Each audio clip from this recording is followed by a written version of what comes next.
البلوجر سارة محمد. خطوبة البلوجر سارة محمد، مين هو العريس، ايه حكاية العين الصناعية اللي ركبتها سارة، كل التفاصيل دي هنعرفها مع بعض في فيديو النهاردة. اهلا بيكم في قناتي توما ترند اليوتيوب. لو اول مرة تشوفوني ما تنسوش تعملوا لايك للفيديو واشتراك للقناة، دعمكم هيشجعني اني اكمل. البلوجر سارة محمد بلوجر مشهورة او اتشهرت اكتر بعد حادثتها الاخيرة اللي كلنا عارفينها. ولو في حد مش عارف هنرجع فلاش باك لورا شوية ونفتكر مع بعض تفاصيل الحادثة.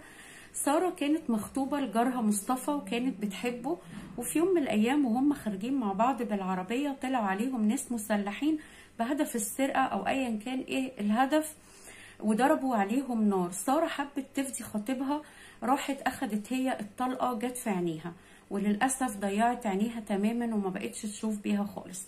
حصل لقاءات كتير مع سارة وحصل انهيار لسارة طبعا بسبب الحادثة، وطلعت قالت على لسانها ان مصطفى تخلى عنها وموقفش جنبها، والله اعلم دي الحقيقة او في حاجة تانية، لان هو طلع نفى كل الكلام دوت. طلعت سارة مع الإعلامية ريهام سعيد وودتها المستشفى، ودتها أكبر مستشفيات وأكبر دكاترة في مصر، وقالوا إن حالة سارة ملهاش علاج هنا في مصر، وكانوا مستنيين إن حد يرسلهم من بره علشان سارة تسافر وتعمل عملية في عينيها اللي ما بتشوفش بيها.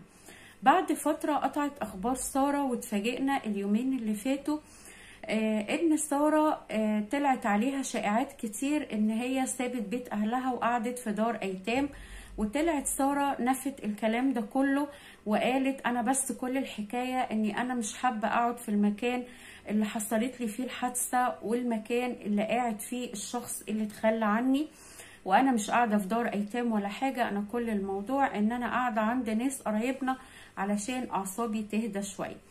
من حوالي 3-4 ايام عرفنا ان سارة ربنا كرمها وركبت عين صناعية علشان تدي شكل جمالي لشكلها ولوشها، علشان هي نفسيتها كانت تعبانة جدا بسبب منظر عينيها.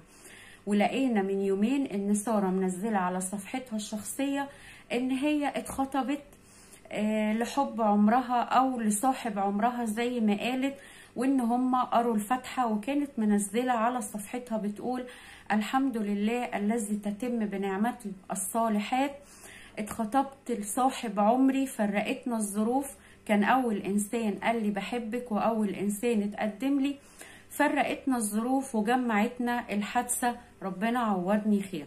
بصراحة كان الخبر مفرح جدا جدا جدا، وكل الناس فرحانة عشان سارة وبتدعي لها ان ربنا يكمل لها على خير ويفرح قلبها، وانه عوضها بانسان كويس. ما فرقش معايا موضوع الحادثة، ما فرقش معايا موضوع عينيها، ورجعت قدم لها تاني وقروا الفاتحة واتخطبوا. ومن الصور اللي بتنزلها سارة على صفحتها وبتشارك فيها كل متابعيها وكل الناس اللي بتحبها ومهتمة باخبارها، باين عليها الفرحة وباين عليها ان هي مبسوطة جدا. ربنا يا رب يكمل شفاكي على خير يا سارة، مصر كلها فرحانه لك ومصر كلها بتدعي لك، ربنا يا رب يكمل فرحتك على خير ويعوضك خير، لان هي كلنا عارفين ان هي لسه صغيره جدا، وكان صعب عليها قوي الموقف اللي مرت بيه والظروف اللي اتحطت فيها وضياع عينيها وهي لسه تعتبر صغيره، طفله عندها 20 سنه او 21 سنه. ربنا يعوضك خير يا سارة، كلنا بندعي لك ان ربنا يكمل فرحتك على خير ويكمل شفاكي على خير. لو وصلتم معايا لحد هنا ما تنسوش تعملوا لايك للفيديو واشتراك للقناة، دعمكم هيشجعني اني اكمل، واستنوني في فيديو جديد مع توما ترند اليوتيوب.